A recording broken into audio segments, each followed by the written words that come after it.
How do we, the people, rise up and solve the great challenges of our time? We do it by embracing freedom and liberty. There may be no such thing as a free lunch, but this hour is as close as it gets. Welcome to A Free Solution. Hey, everybody. So happy to have you here on A Free Solution. Larry Sharp here, host of The Sharp Way Show at night. That's what I actually do, is do that stuff at night. But now I'm here on A Free Solution. WYSL, Rochester, New York. WENY, Elmira, Corning, The Patriot. And WACK in Newark, New York. Yes, that's the cool Newark. Give me a buzz. 585 346 3000. I want you to think, if you could, about a young person. And when I say young, I mean in their 20s. That's how I define young, I guess. If you're 20, you might not define that as young, but I will define that as young. And they're trying to get their life started. Perhaps they've graduated college and they have some debt and they move to a city. Maybe they move to Rochester, New York City, Buffalo, some city, in a hope that they can grow their lives in some way, hopefully financially, maybe find a relationship, all types of cool things. And they rent a place and they have a job and maybe a side hustle to try to make some extra cash. Maybe they have a couple of roommates, maybe one, maybe two, and they're living their life. And this is, say, 2020, as an example. And all of a sudden, the government starts to close the economy. You lose your job. Their side hustle is now stopped. So now there they are. No more cash. Hardly any savings. They've got to try another side hustle to make some money. Or maybe they instead go on, government assistance in some way to make some extra cash so they can maybe try to pay their rent if they can, or maybe try to pay their student debt, which they have to pay, or just live. Any of those things. And the options they begin to see is, do I go back home to mom or dad? Do I basically screw over my roommates because I can't pay their rent? What do I do now? And I would ask you, how do you think that 20-something feels? That 20-something was told her whole life that if she just does the right thing, if she passes the right tests, if she goes to college and then takes the step of going on your own and going to a city with that college degree and the debt she took on and the cool tests that she passed, there'll be a future for her. And there isn't. It isn't really her fault. Not even her parents' fault. It's a lockdown fault. It's a government fault that she has no control over. Do you feel for her? Do you have empathy for this young person who now can't pay their rent and has to have an option of uprooting everything she's tried to grow? What if she's been here for 2 years and she has a social structure here, maybe a relationship here, maybe a job she's hoping to go back to, or a career field that is good in this world. And now she's got to go back and leave, shut it all down, reboot her whole life again. Again, not her fault in this case. I'm sure people make mistakes and it's their fault. In this fictitious case we're making up, it's not her fault. Do you have empathy for her? I do. I feel for her. I think it's a tough spot. And I understand why some people would say, we have to have a rent moratorium for her. I get that logic completely. I get that emotion completely. I feel it. But let me talk to you about somebody else. Same time frame. They are older. They're in their 40s or 50s. Let's say 50s. A couple in this case. And they had a daughter, similar to the young lady we spoke about. And that young daughter went off to college, and they are helping to pay for this daughter's college and school. And now she goes off and they have a different lifestyle. They decide to change their lifestyle and they spend tens of thousands of dollars to fix up their home now so they can rent out a part of their home. That's part of their plan. They spent the money on fixing the home and they're paying for their daughter's college debt. And now they have a renter. That renter is in trouble too and doesn't pay and stops paying the rent. Well, that couple now, what are they going to do? That couple who was counting on that rent, they don't get that rent now. So are they going to not pay their mortgage? Are they going to not help their daughter with her college, which they promised her? Are they going to change their lifestyle? Are they going to have to sell their home? Where are they going to be? Do you have empathy for them? I do. That's not their fault either. That's a government fault. And I understand why people would be against the idea of trying to help out the renter because it hurts the small landlord. Makes total sense. I get the emotion. I get the logic. I get both.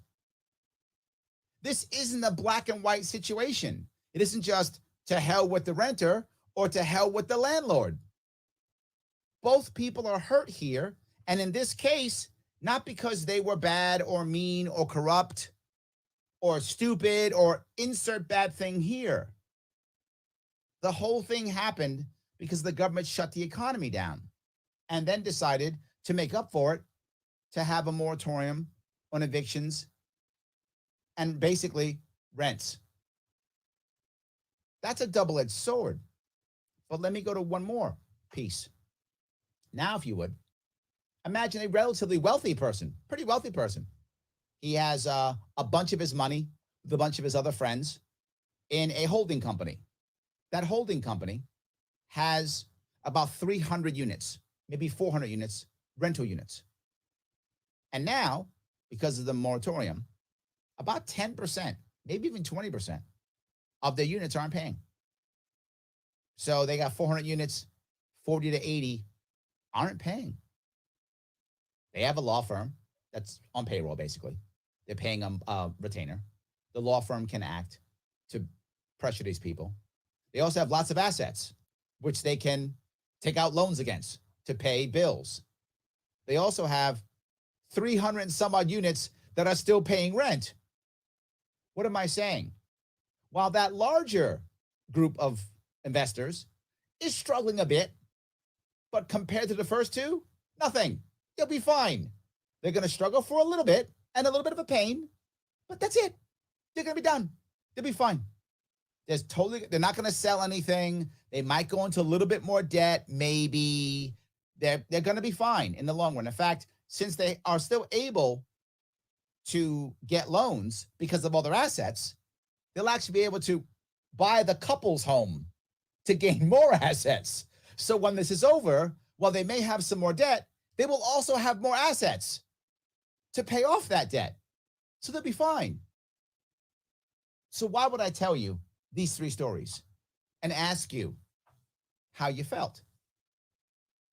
Because in this specific case, what's happening now, the way the government's acting, the only people who aren't hurt are the big guys.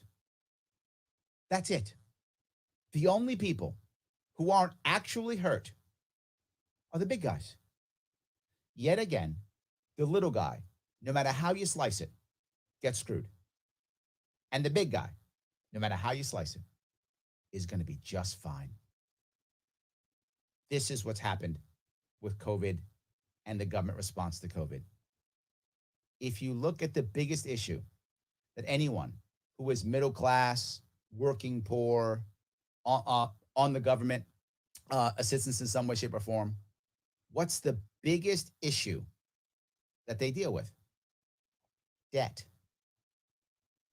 Debt. If we were to do anything to help anybody, it's not to stop evictions or to stop rent or to give them a bunch of money. It would be to handle debt. If you handle debt, Americans can survive. We can deal with this if you just handle debt.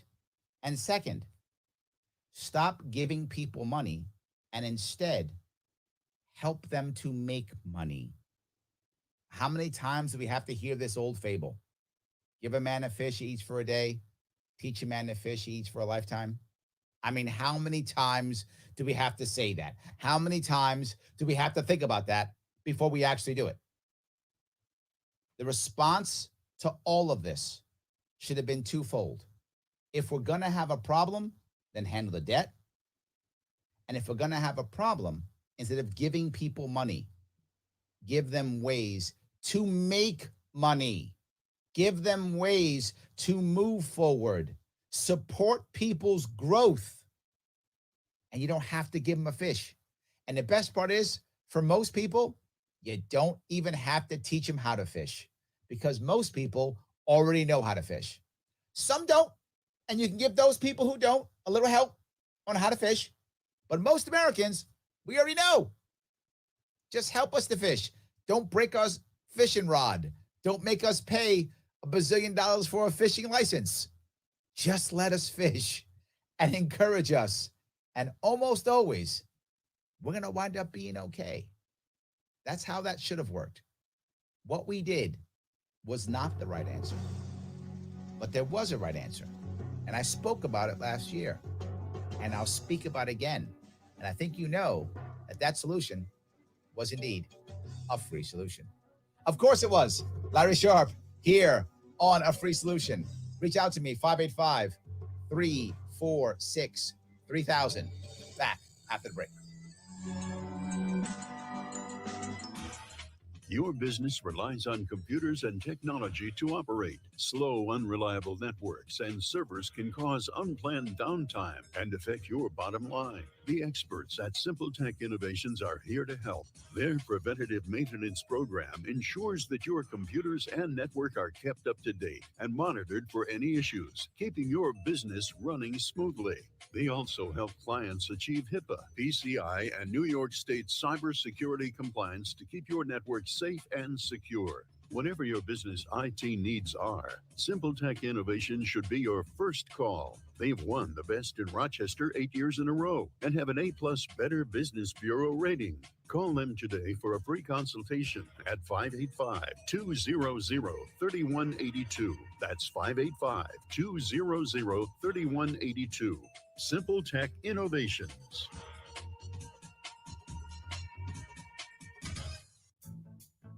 The Finger Lakes Castle team is in its 7th decade of factory direct service to the service professional. From cleaning the ins and outs of your vehicle to keeping you on the road, Castle's got you covered. Castle makes streak-proof glass cleaner, FDA-registered sanitizers, and EPA-registered hospital-grade disinfectants. Remember, when you need to keep it clean, use what the pros use. Castle. Accept no substitutes. Castle keeps it clean. A message from the National Police Association. It used to be that any able-bodied person would offer to assist a police officer in danger. Now, passers-by are more likely to take a video.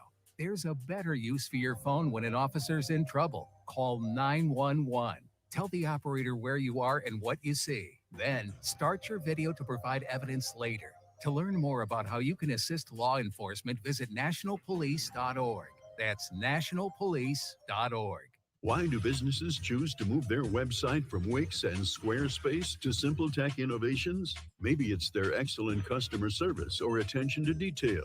Maybe it's their ability to give a truly customized solution. Or perhaps they just like the fact that Simple Tech is a local small business that builds great relationships with its clients. Whatever the reason may be, you can rest assured knowing that the local team at Simple Tech has your best interest in mind when building or updating your website. They're hands-on and love helping customers achieve their goals. But don't take my word for it. They've won the best in Rochester 8 years in a row and have an A+ Better Business Business Bureau rating. If your website doesn't match your dreams or isn't achieving your goals, give the professionals at Simple Tech Innovations a call today for a consultation at 585-200-3182. That's 585-200-3182.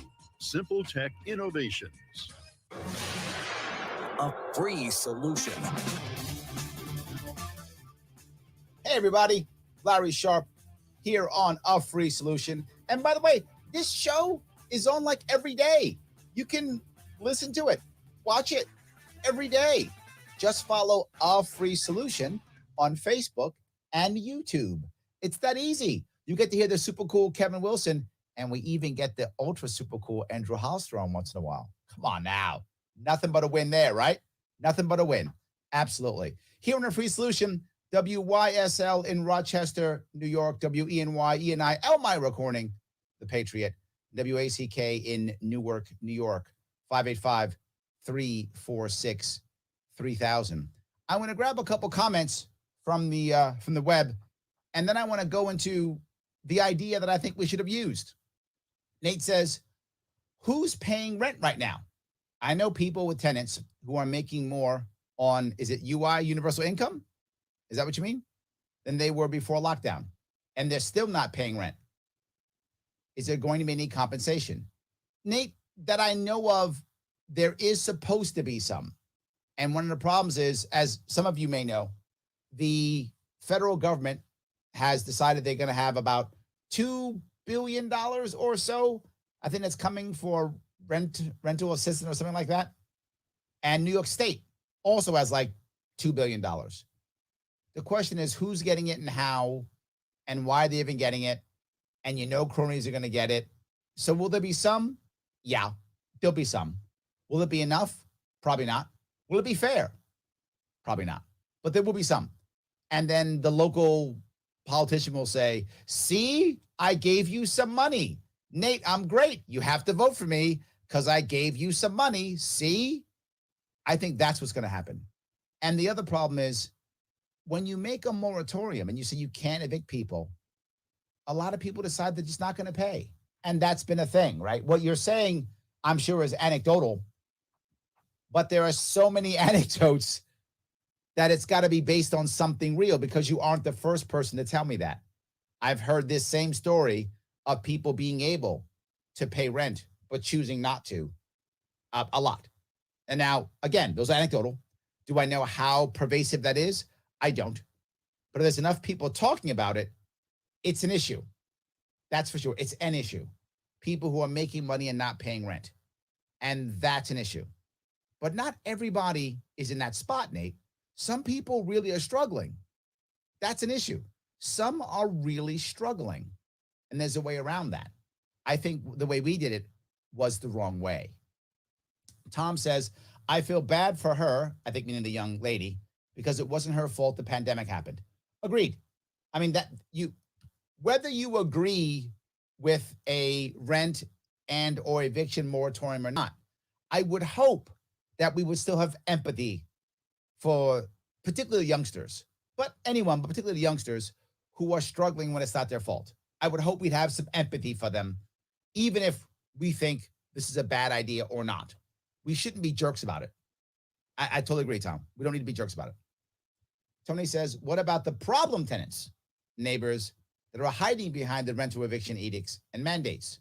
I'm at my wit's end with a fellow tenant. Yeah, yes. This goes back to Nate's point. You weren't the first person to tell me this either. So the people who are terrible tenants, they absolutely are like, yeah, oh, I can now do whatever I want. All right, that's it. Party every night, bring my dogs in, blah, blah, blah. I think that is happening too. I agree, 100%. He also says, holy heck, it's pretty bad when you have to remind people in a commercial to call 911 to assist police officers before they start rubbernecking. I know, it's a funny commercial. It is. Absolutely. So Tony says, I'm on furlough. My unemployment is about $474-ish take home after taxes. Yeah. Depending upon where you live, that's nothing. Or that could be something if it's only you in certain areas. I don't know how good or bad that is. The point is, with that, is that have to pay rent? Certain parts of New York State? Yeah. Certain parts? No. And do you have a family, Tony? I don't know you, Tony, if you have a family or not. You got a family? Is there someone else bringing in cash also? Or is it just you? All these things are all what we have to worry about. Now, let me tell you what I think we should have done. And some of you may think I'm crazy. But I know that we were going to bail out people. That's who we are. The American federal government does three things well: bomb people, imprison people, and write checks. We are really good at those three things. That's about all we're good at. So if you want people bombed, we got you. You want people imprisoned, we got you. You want people to write checks, we got you. Everything else, maybe you don't want to come to us. You don't want to come to the federal government, at least. Local governments can do things relatively well, depending upon the government. Some are bad too.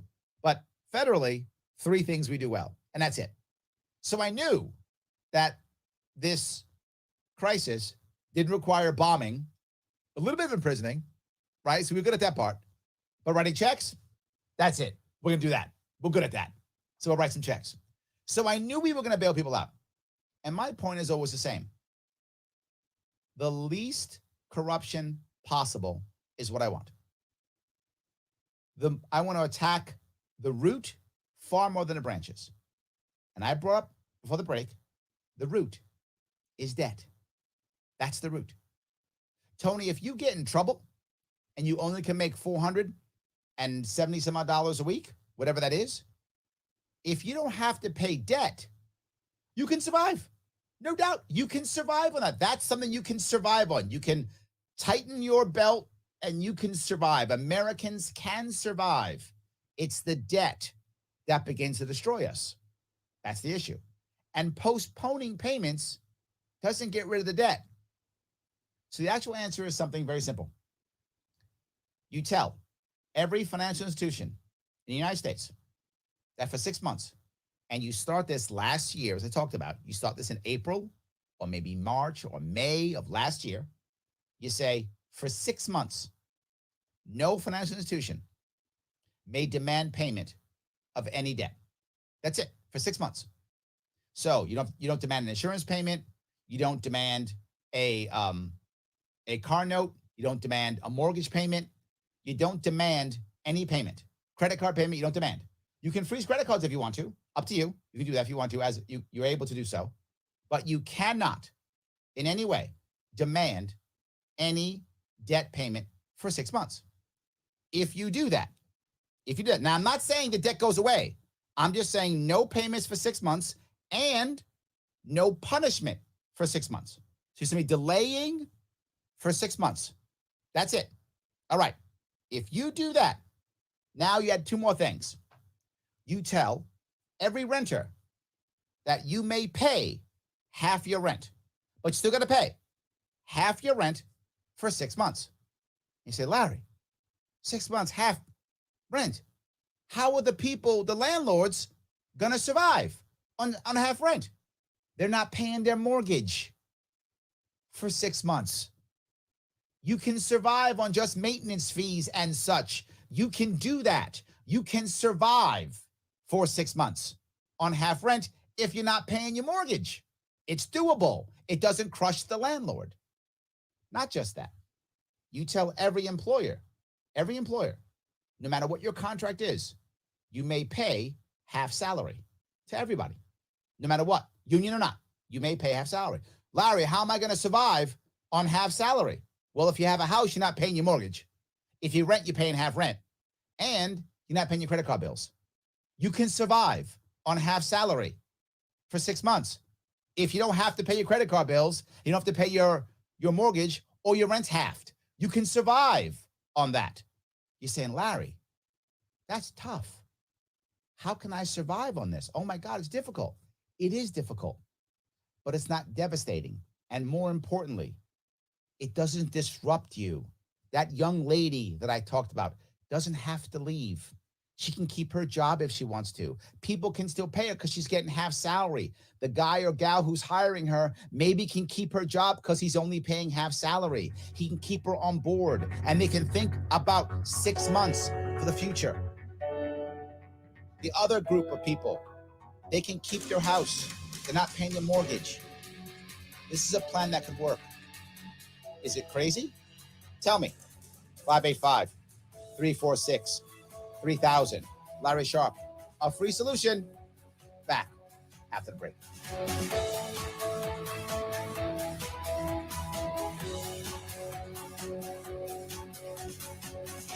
The new Dan Bongino Show, coming May 24th. AM 1040 Avon, Rochester, FM 92.1 Rochester, and FM 95.5 Spencerport. Here's the latest forecast from the Newstead NBC Weather Center for tonight. We'll have increasing clouds. Could be a shower towards morning, lows around 40. On Friday, scattered shower to early. Rain will become more likely in the afternoon. Could be briefly into the 50s, but temps will drop into the 40s with a chilly breeze with those showers Friday afternoon. Showers into Friday night. Saturday, mostly cloudy, maybe a shower in the 50s. I'm Rich Cornelia, WYSL. Why do businesses choose to move their website from Wix and Squarespace to Simple Tech Innovations? Maybe it's their excellent customer service or attention to detail. Maybe it's their ability to give a truly customized solution. Or perhaps they just like the fact that Simple Tech is a local small business that builds great relationships with its clients. Whatever the reason may be, you can rest assured knowing that the local team at Simple Tech has your best interest in mind when building or updating your website. They're hands-on and love helping customers achieve their goals. But don't take my word for it. They've won the best in Rochester 8 years in a row and have an A+ Better Business Bureau rating. If your website doesn't match your dreams or isn't achieving your goals, give the professionals at Simple Tech Innovations a call today for a consultation at 585-200-3182. That's 585-200-3182. Simple Tech Innovations. Tom Hamilton here, president of Hamilton Wealth Management. Let's talk about investment fees and commissions. Just how much are you paying to have your investments managed? If you're like most people, you really don't know the cost, right? Does this make any sense? Paying for something without knowing how much? Okay, maybe your advisor is a friend and even sends you a birthday card every year, but what real value is he providing and at what cost? Isn't that a fair question to ask of any service provider, including your broker? For a $2 million account with annual fees and commissions totaling 2.5%, you're paying $50,000 per year. That's a lot of money. Are you receiving that level of value? If you have over $250,000, I will personally review your investments, including an analysis of the actual cost. To schedule your no-cost review, call our Pittsford office at 381-9870 or contact us from our website, hamiltonwealthmanagement.com. That's hamiltonwealthmanagement.com. Advisory services offered through Wealth Plan Partners. Securities offered through Securities America, Inc., member FINRA SIPC. At Victor Chevrolet, we want you to know we are here for your transportation needs. Our factory-trained specialist in the Victor Service Department can expertly handle any repair. Our concierge service can arrange for pickup and delivery of your vehicle if you choose. We're here for repairs, maintenance, inspections, warranty work, and recalls. Victor Chevrolet can help no matter where you bought your car or truck. And if you need a new vehicle, Victor can sell you a car virtually on our website, victorchevrolet.com, or at our store. Call 869-6196. Trade-ins, financing, leasing. They're all available remotely and at your convenience. We're here to fully serve Chevy customers in Victor, Canandaigua, Macedon, Fairport, and throughout the Metro and Finger Lakes. Depend on Victor Chevrolet, here for you with sales or any service issue, no matter where you bought your vehicle. Give us a call at 869-6196 or visit victorchevrolet.com. You can depend on the team at Victor Chevy for all your transportation needs, now and in the future. When you feel sick for whatever reason, don't wait to get help. Noise Health Urgent Care now offers telemedicine appointments using your device to meet with a provider face-to-face from the comfort of your home. Call 585-243-9595 to schedule an appointment. Noise Health Urgent Care is open from 9 a.m. to 9 p.m. 7 days a week, even weekends and holidays. Walk-ins welcome at our Geneseo location, 50 East South Street. Digital X-ray available too. Noise Health Urgent Care. Your health care, your way. inside the Taylor Laboratories. Hey, Tony, what you doing? A little experiment, Zach. Look what I have under the microscope. Ugh, what's that? A sample of indoor air. How can it be that dirty? Don't AC and furnace filters help? Only with dust, Zach. But when Taylor installs a whole house APCO air purifier to detox the air, odors, chemicals, mold, bacteria, and viruses are removed. For clean indoor air. Yep. Ain't science awesome? Taylor, 500 help. I want to cook you the best cheeseburger ever, in your life, ever. I'm Camden from Tom Walls. Fresh ground steak, 2 slices of cheese. We don't cut corners. Tom Walls. Tom Walls. Flower City Collision in Henrietta is a local business, woman-owned, family-operated, locally grown. Flower City Collision is a certified Carco facility specializing in insurance repair. Get it done right. Visit flowercitycollision.com. A free solution. Hey guys, so happy to have you back here on A Free Solution. Larry Sharp, host of the Sharp Way Show. Also here, WYSL, Rochester, New York, WENY, ENI, Elmira and Corning, The Patriot, WACK in Newark, New York. But if you want to follow me on my cool Sharp Way stuff, go ahead, follow me on the Sharp Way. Follow me on YouTube. I do Sharp Way like every night at 7 p.m. I'll talk about Star Trek last night. Come on, whatever you want. I'm here for you. A lot of you are talking about the idea that I just brought up, that it's not so crazy, that it's about the debt. And I agree. It is about the debt.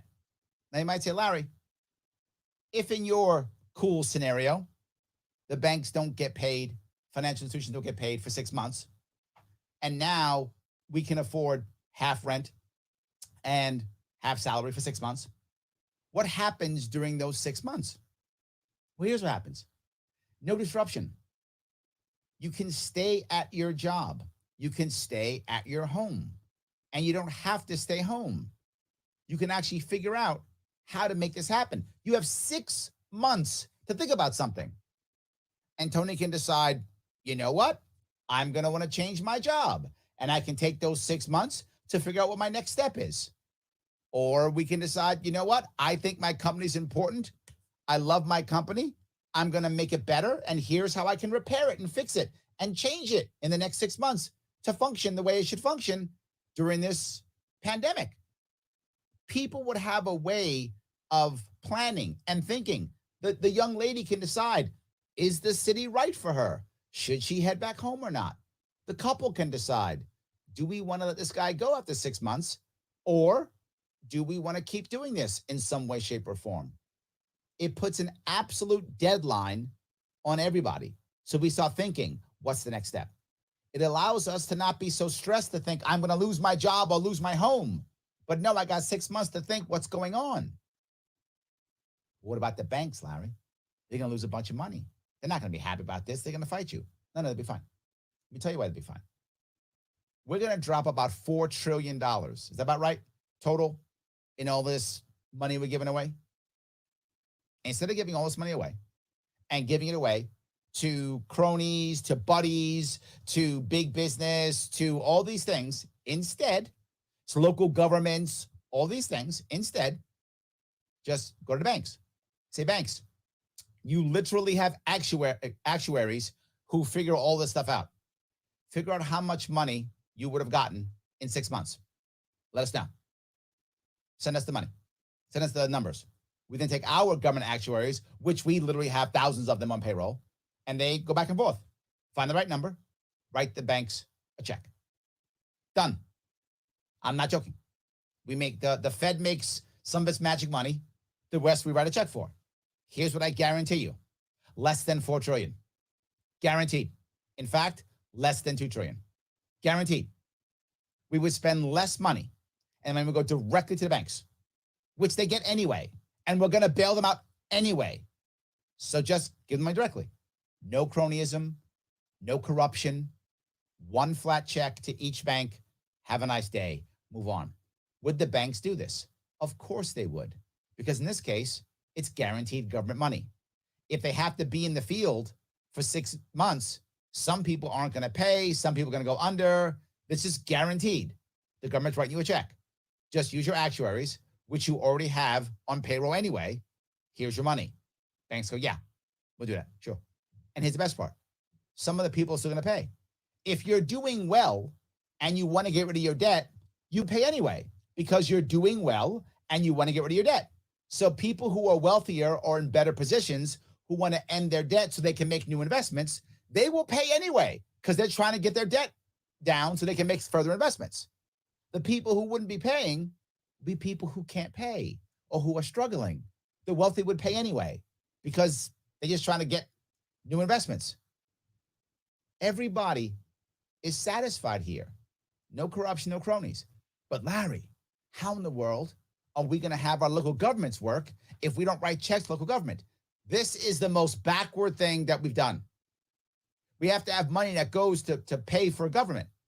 Okay, how do we pay for government now? Taxes, right? So what if we just gave the money directly to the people and they pay taxes, make the government run? Huh. Yeah, makes no sense.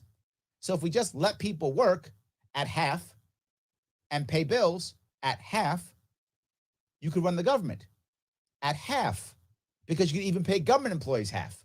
And I know something to say, Larry, that seems unconstitutional. How can the government get and enforce this? They forced us to stay in our homes. They've already destroyed the Constitution in so many ways. And this is the bad thing.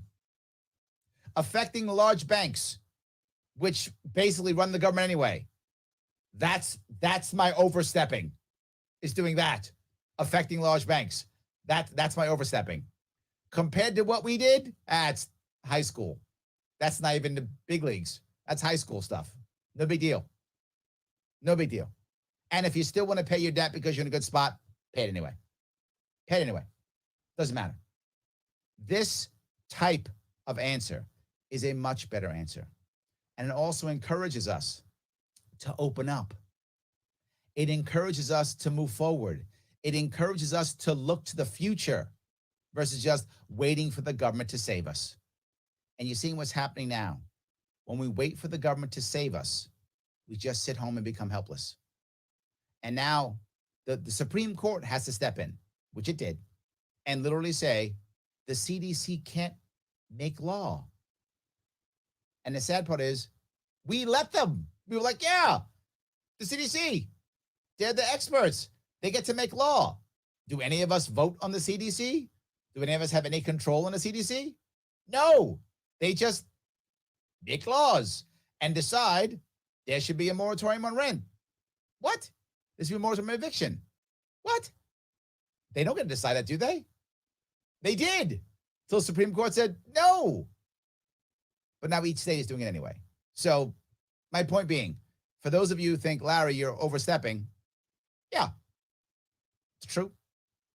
But I always try, and I hope most of you see, that I don't measure my plans against perfection because we get nothing done, and they're always bad because no plan is perfect.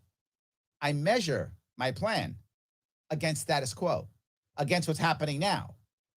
And if my plan is better than what's happening now, you should consider it. Now, if you have a better plan that's even better than status quo, let's go with your plan. I'm okay with that. I want the best plan. If it's not mine, oh, good. If my plan spurs you in making a better plan, even better. I hope so. But what I am sure of is if we had gone with my plan that, by the way, I spoke about last March, now 14 months ago, it would have been better than what we did now. And we wouldn't need a moratorium. We wouldn't need all these handouts now. They wouldn't be required. And people wouldn't be so scared. And that's the worst part. People are so scared. Let me grab a couple of comments here. Tony says, our landlord is hammering the tenants that are paying, constantly looking for a check. He can't evict the problem children and bums, but then it's fine. So he's hammering the good folks. Yeah. Jay from Illinois. That is what this actually encourages. It encourages the right people to get punished and the knuckleheads to get away with everything. Absolutely. I appreciate that. Jericho says it's not crazy. Makes much more sense. But I'm sure you still have some pushback because it would be the federal government telling private banks, mortgage lenders, etc., they weren't able to collect payments. Yeah. But I think if you guarantee them cash, they'll take it. If it's guaranteed, right? Actuary to actuary, they speak the same language. They'll take it. It's not perfect, Jericho. It's not. But it's better. I think it's better. And she says, however, I think yours is a much better solution than what the federal government actually did. Absolutely. Jay from Illinois. Let me grab a call if I can. Jay from Illinois. How are you? I'm good. How are you? I'm doing awesome. Talk to me, my friend. I'm great. Taiwan, a nation of 23 million people, they had a short lockdown. They had 12 deaths. Yep. That was it. And now they're open. Schools are open. And, the similar thing with New Zealand and Australia. So why should we not pursue something like that? I'm not saying we shouldn't. They had short lockdowns and a big their populations acted accordingly without having to use government force, right? It wasn't required for them. The case of East Asia in general, East Asia's gone through several of these, right? Was it bird flu? I forgot. SARS. They've been through many of these. So their culture was completely ready for this. I live in New York City. I'm not sure if you live in a big city or not, Jay, but in most big cities, there's a large East Asian community, often Chinese. And because they've been through this, you can see the people in that community very often do things like wear masks or socially distance, just like during flu season or something like that. That really is their culture, and they do it. That was not our culture. That is becoming our culture, I think, more, but that was not our culture. So asking Americans to do it and to react that way was difficult. It was done in Taiwan a whole lot easier. Second, you don't have the amount of people coming in and through Taiwan as much as you have, and Australia too, as much as you have in, say, New York City, right? 1/3 of New York City, people live in New York City, aren't born in the country.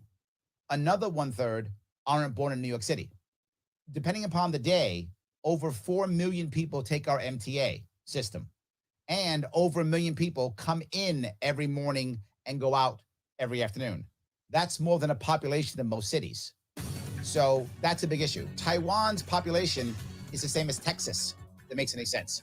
So it's a different issue. But I'm happy to keep going down this conversation. I think it's a good conversation. Taiwan and Australia did not lock down for a year. They had a short lockdown, good control, and they opened up. We should have followed that. That would have been good. So let me stay on the line if you don't mind.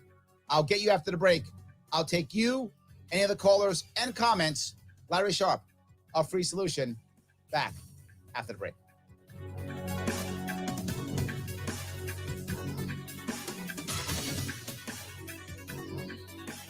Why do businesses choose to move their website from Wix and Squarespace to SimpleTech Innovations? Maybe it's their excellent customer service or attention to detail. Maybe it's their ability to give a truly customized solution. Or perhaps they just like the fact that SimpleTech is a local small business that builds great relationships with its clients. Whatever the reason may be, you can rest assured knowing that the local team at SimpleTech has your best interest in mind when building or updating your website. They're hands-on and love helping customers achieve their goals. But don't take my word for it. They've won the best in Rochester 8 years in a row and have an A+ Better Business Bureau rating. If your website doesn't match your dreams or isn't achieving your goals, give the professionals at SimpleTech Innovations a call today for a consultation at 585-200-3182. That's 585-200-3182. SimpleTech Innovations.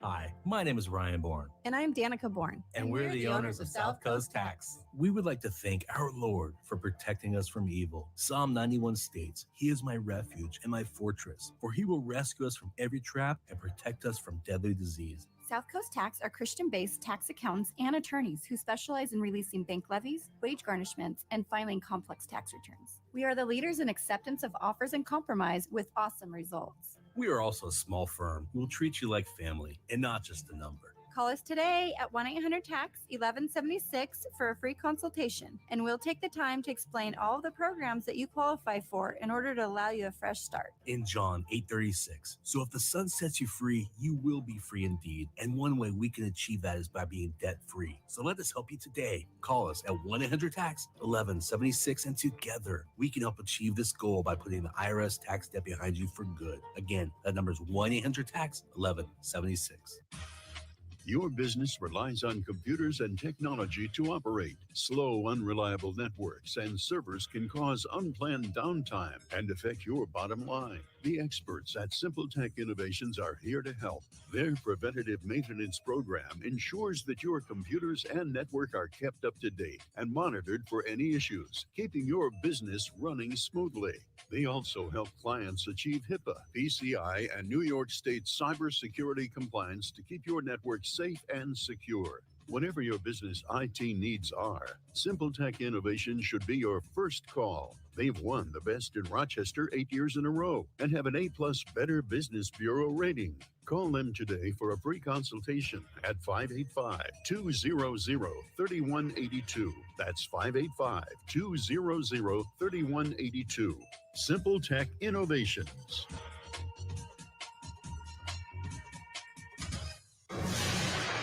A free solution. Yes, indeed.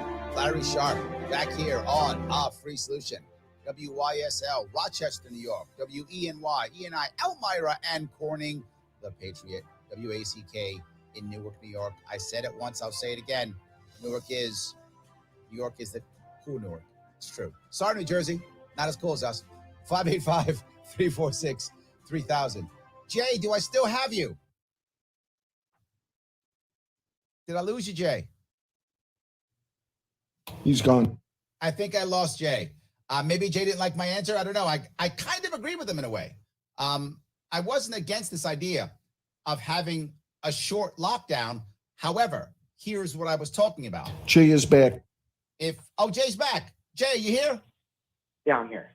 Okay, did you hear my response? Yeah, I did. Oh, great. So what I was talking about was the cultural issue that Americans were dealing with. And I don't know if you were following me a year ago, but I literally talked about if I was governor, one of the first things I would have done was moved to adjust and shift our culture to be more open to this. And what I talked about was immediately removing all restrictions on distilleries so that anyone, even in their own home, in a nonprofit, could make hand sanitizer. And I would talk about that idea of allowing them to do it and selling the hand sanitizer without sales tax, so that now local nonprofits would begin to sell hand sanitizers. Not just that, allowing them to sell masks and to sell masks with no sales tax, allowing them to do so to the best of their ability. Telling my AG that anybody who wants to use 3D printing to create either a COVID test or even a respirator, any of those things, they could do it, and you are not to prosecute them if they use 3D printing, to allow more people to create those things. Now, would everyone have done so? No, of course not. But there would have always been early adopters. And as the early adopters begin doing that, people would have started doing New York Yankees masks and stuff. And that would have happened if I were governor in February or March, which means people would have voluntarily started to care about this stuff. And they would have been ready for it. They'd be like, you know what? This is the right answer. You would have found, VFWs and Knights of Columbus and local churches selling hand sanitizer and stuff like that. And then saying, if you are a local nonprofit at a community level, and we have to remove any restrictions that departments of buildings have when it comes to letting people sleep in common areas. Why? Because then, let's say you live in a home and you have someone at home who might be immunocompromised because of a disease, or maybe elderly or someone like that. And you start getting worried that if I work and I bring that home, that person might die. So you know what I should do? Let me go to work, but let me sleep at the church. Let me sleep at the VFW. Let me do my work, but let me not go home for a couple days. Let me basically self-quarantine. If we would have built that up and then spoke about that and then talked about a lockdown, the vast majority of New Yorkers and probably Americans would have done it on their own. We would have had it. And how do I know that? Because in New York City, before the lockdowns, before it was ordered, you could see the companies, the stores already starting to have, I remember they had this 6-foot distance stickers they were putting on the floors. They were putting up plastic barriers on their own without any government intervention. And my point is, once we made it a rule, now we started fighting. Now it became political. Now the logic was over. Now it was, I decide this because of who I am. And now the worst thing happened. You had people telling on their neighbor. And I saw it here in a story in New York like there was no tomorrow. Calling the cops because someone's walking down the street without a mask on. Now we were fighting each other. This became a civil political war. It didn't have to. Does that at least make sense, Jay, or no? Yeah, this makes a lot of sense. I think culture is different based on where you go. And then my second question was, should the government do anything? I know the U.S. is a big country, but should the government do anything with travel? In Taiwan and Australia, in Australia, they've deployed the military to quarantine you once you arrive. In Taiwan, they closed travel for a while. Should we do any of that? And yet, another great point, right? That was what I was bringing up. I know that we wanted to ban travel from China. I think that's what the Trump administration did. Great, but not great. And the reason is, if you're going to ban travel, then you have to ban travel. And the problem is there were many American citizens who were in China. So when the ban came, they all rushed back. And as they all rushed back, many of them came into either California or into Washington State. And that actually helped to increase the amount of COVID cases. Same in New York. New York's a massive, place where people come in, port. People come in. And it made everything worse. If you're going to ban travel, and I'm not necessarily against banning travel for a short period of time. I'm not necessarily against that. But if you're going to do it, it's everybody. Or it actually makes things worse. And that's what actually happened, right? It actually made things worse. People who were Americans rushed back and they brought COVID back with them. So if you're going to do that, just do it. If you're not going to do it, no worries. You don't start a panic. They don't rush back, and you create an environment to where people care. The most important piece here that I think, Jay, is that we did a blanket solution. And a solution should have been very much better in that the elderly and immune system compromised people are the ones who are killed by this, far more than anybody else. Not even close. If we would have set up protocols to protect them, oh my God, would we have had a different response. And if we'd done that well, early on, and I was talking about this for February. 1 minute. If we had done that, by the time 6 months had come by, we already would have had protocols. We probably wouldn't have needed a shutdown. But would I have been against a total traffic shutdown for a certain amount of time?